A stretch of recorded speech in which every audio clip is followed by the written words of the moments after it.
죽은 권세 이기시고 부활하신 우리 주님의 평안이 우리 성도들 모두에게 함께 하시기를 예수님 이름으로 축원합니다. 우리 인사하기 원합니다. 예수님 부활하셨습니다. 예수님 부활하셨습니다. 예수님 부활하셨습니다. 오늘은 특별히 온 가족 예배로 어린아이들로부터 시작해서 어르신까지 함께 예배하고 있습니다. 지금 우리 특별히 유초등부들 집중력이 흐려져 가지고 기도 시간에도 떠들고 또 목사님 설교하는데도 다른 데 쳐다보고 자, 우리 영유아부 또 우리 엄마들이 또 아빠들이 이렇게 잘 지금 보호하고 있어서 우리 유초등부들보다는 상태가 조금 좋습니다.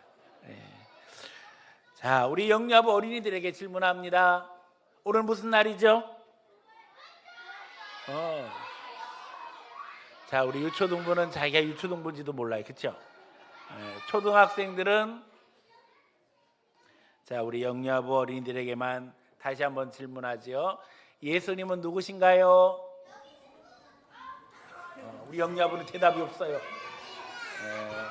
하나님의 아들이죠. 자, 그런데 이제 드디어 유초등부 기회가 왔습니다. 질문합니다. 크게 대답해야 됩니다. 그런데 왜 예수님께서 죽으셨죠? 여러분 박수 좀 쳐주세요. 우리 죄를 위해서 죽으셨대요. 하나님 앞에 너무 감사합니다. 떠드는 줄만 알았더니 그래도 중요한 건 다 알고 있네요. 자, 그러면 우리 중고등부 위층에 있는데 중고등부에게 질문합니다. 예수님께서 우리 죄를 위해서 죽으셨는데 죽으심으로 끝났나요? 어떤 일이 있었죠? 부활하셨습니다. 그렇죠? 부활하셨어요. 우리 중고등부는 소리가 조금 약해요.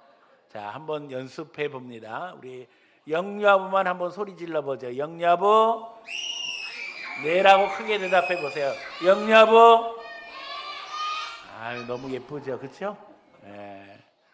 자, 우리 유초등부 한번 소리 질러 보죠. 유초등부.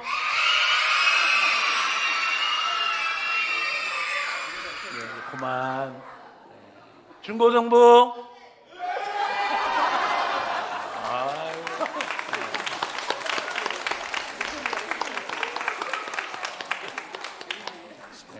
우리 청년부도 한번 소리 질러 보겠습니다. 청년부. 거의 체육대하는 분위기가 되고 말았습니다만은 부활의 기쁨이 함께하는 좀 있습니다. 청년부한테는 좀 어려운 질문합니다. 그런데 오늘 본문에 보면 모두 다 놀라고 있어요. 왜 그랬을까요? 왜 그랬을까요? 왜 예수님이 부활하셨는데 놀랬을까요? 무덤에 예수님이 안 계셔서 놀랐다. 사실은 그래서 놀란 게 아니에요.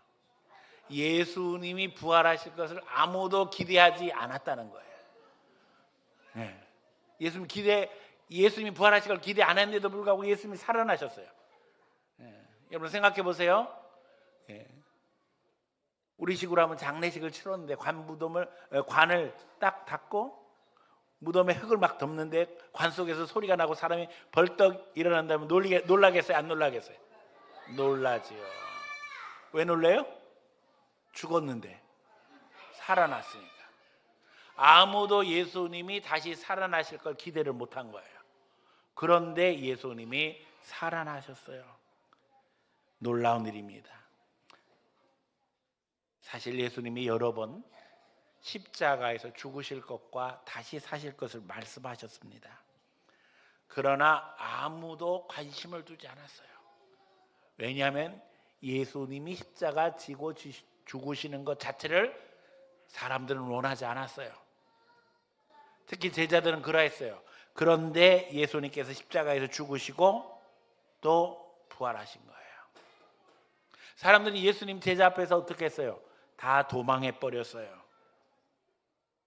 그리고 이제 무덤에 묻힌 예수님을 찾아가게 되어지는데 살아나셨을 것이라고 생각하지 못하고 예수님이 이제 죽어 있는 그 무덤에 들어가서 예수님의 시신에 향품을 바르기 위해서 가는 거예요.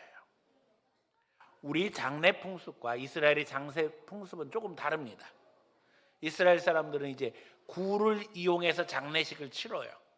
그래서 그 굴에다가 시신을 눕혀놓고는 굴 앞에 사람들이 함부로 드나들지 못하게 하기 위해서 돌을 막아놓는 거예요. 그래서 사실 예수님의 무덤을 찾아간 사람들은 처음부터 걱정이 많았어요. 왜냐하면 이 무덤돌을 치우는 것이 쉬운 일이 아니었기 때문에. 자, 그런 가운데 오늘 본문 예수님이 말씀하신 대로 살아난 것이 증거되고 있습니다. 이제 예수님은 우리를 위해서 다시 사심으로 말미암아 죽음 권세에서 우리를 해방시키셨습니다. 더 이상 이제 우리가 죽음을 두려워하지 아니하고 예수 생명으로 살게 하셨다는 거예요.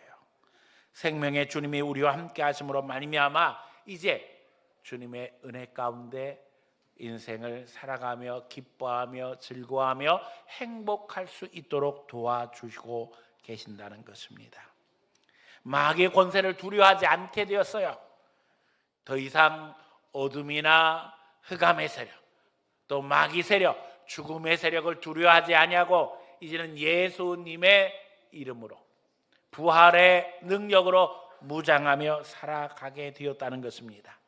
이 부활의 은혜, 부활의 역사가 이제 우리 모두에게 함께하기를 소원하며 하나님 말씀 증거합니다. 부활의 파장이라는 제목입니다. 우리가 연못에 돌 던지면 파장이 일어나지요. 큰 돌 던지면 더 큰 파장이 일어납니다. 우리 예수님께서 부활하심으로 말미암아 이제 이 파장이 오늘 우리에게 그리고 온 세계 전 우주에 확산되고 있음을 우리가 깨달으며 하나님의 말씀 속에 은혜 받기 원합니다. 이 말씀 증거할 때 성령님이 여러분 마음속에 기쁨을 주고 즐거움을 주고 행복을 주며 회복과 응답의 역사, 부활의 능력이 함께하기를 예수님 이름으로 간절히 축원합니다. 첫 번째, 부활 없는 신앙은 장래 행렬에 불과하다는 겁니다. 기독교 신앙에 있어서 부활 신앙은 핵심입니다. 죽었다가 다시 살아나게 된다는 거예요. 오늘 본문에 주님을 향한 열정과 사랑이 있으므로 말미암아 예수님이 죽으신 후에 이제 이른 새벽 그 무덤을 찾아가는 여인들의 이야기가 기록되어 있습니다. 그들은 주님을 사랑하는 마음이 있기 때문에 향품을 준비했습니다. 예수님의 시신에 발을 향유입니다. 그것뿐만 아니라 열정이 있기 때문에 이른 새벽 일찍이 무덤을 향합니다. 그럼에도 불구하고 그들의 마음속에는 가슴 아픈 것과 걱정이 있어요. 우리 예수님께서 억울하게 죽으셨다는 마음과 함께 이제 무덤에 나가기 위해서는 어떻게 해야 돼요? 돌을 옮겨야 되는데 이 돌을 어떻게 옮길 수 있겠는가? 그들은 걱정하며 무덤을 향해 갑니다. 그러나 여러분, 우리는 더 이상 걱정할 필요가 없습니다.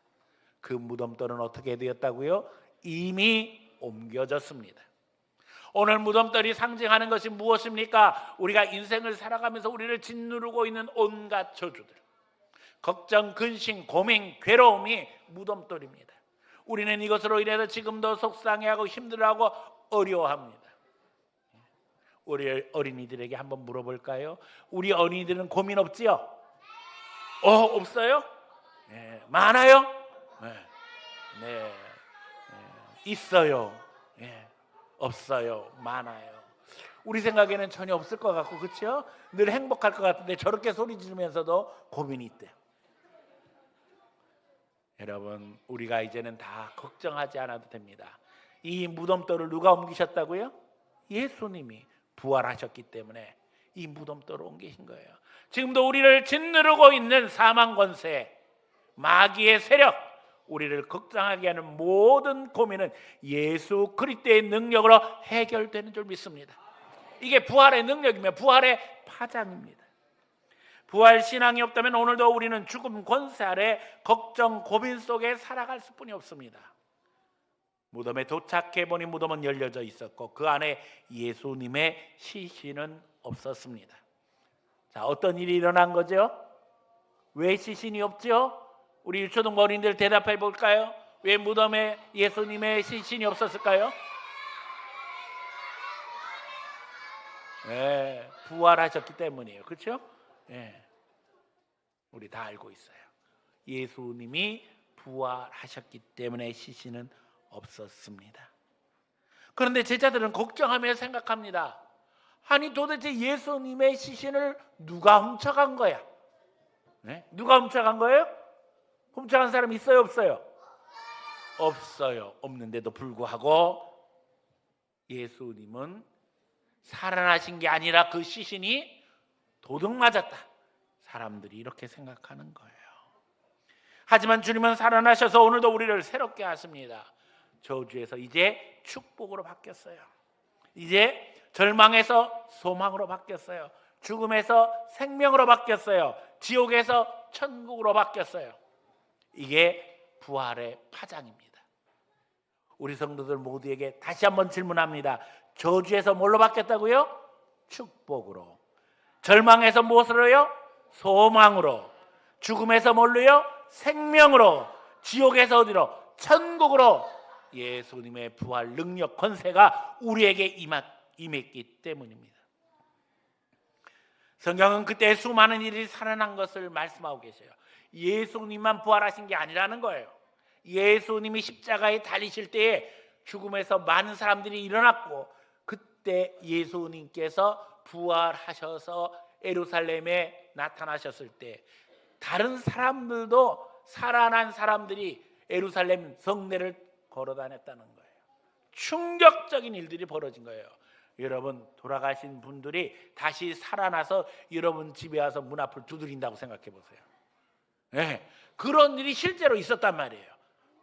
예루살렘은 난리가 난 거예요. 죽었던 사람들이 살아나서 돌아다니니까.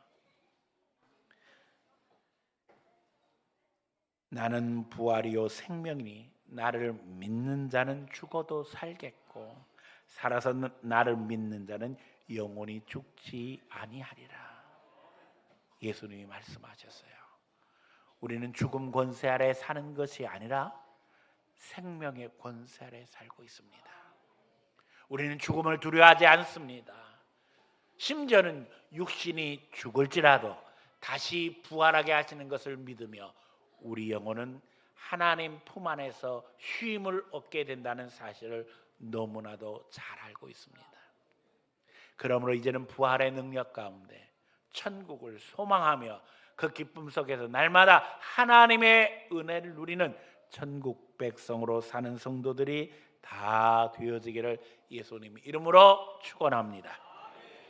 두 번째는 놀라지 말자는 것입니다. 주님은 부활의 능력으로 하나님의 일을 이루어 가십니다. 여러분도 놀라지 마시기 바랍니다. 우리는 기대하며 기도하며 믿음의 길을 갑니다. 때때로 불신앙으로 인해서 우리도 두려워하고 믿지 못합니다. 예수님의 제자들도 두려워하며 믿지 못했어요. 오늘 우리가 읽은 성경의 마지막 부분 우리가 예수님의 제자들이 예수님의 부활을 믿었다고요? 못 믿었다고요?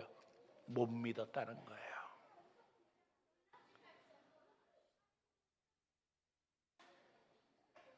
저는 늘 강조합니다.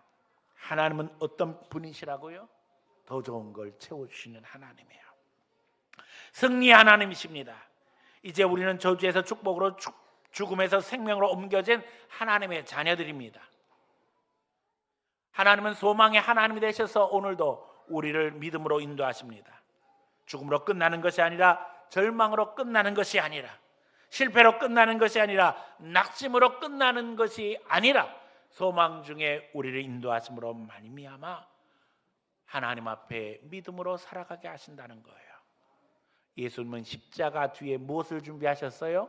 부활을 준비하셨습니다. 예수님의 낮아지심은 끝이 아니었습니다. 그 뒤에는 무엇이 있었어요? 하나님이 높이시는 역사가 있었습니다. 지금도 예수님은 우리의 주인이 되셔서 함께하고 계십니다.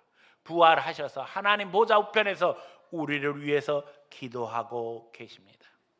여러분 놀라지 마시기 바랍니다. 우리 하나님은 역전의 하나님이십니다.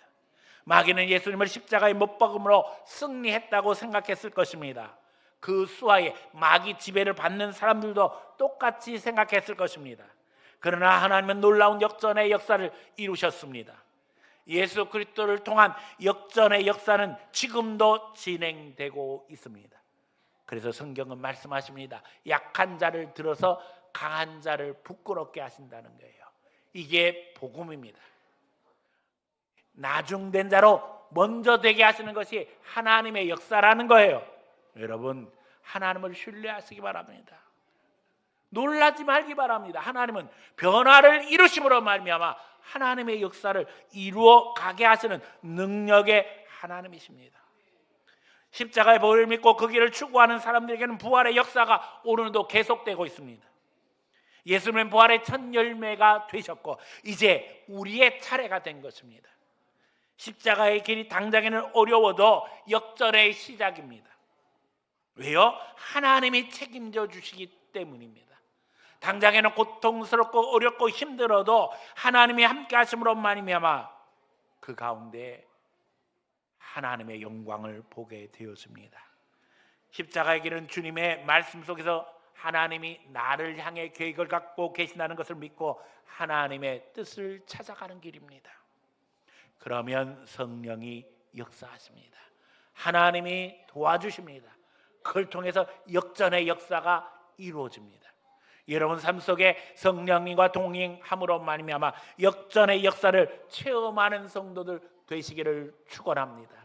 주님과 동행함으로 말미암아 이제는 더 좋은 것을 체험하며 이제는 앞으로 더 나가며 전진하는 가운데 하나님의 은혜 가운데 더 깊이 들어가는 성도들 되시기를 축원합니다. 세 번째는 갈릴리로 가자는 것입니다. 주님은 먼저 갈릴리로 갈 것을 말씀하셨습니다. 그런데 그것은 그저 장소를 이야기하는 것이 아닙니다. 제자들에게 또 예수님에게 갈릴리는 어떤 곳이었습니까? 제자들이 예수님을 만난 곳이며 많은 사람들이 그곳에서 기적을 체험하며 회복하며 하나님의 은혜를 누린 곳입니다.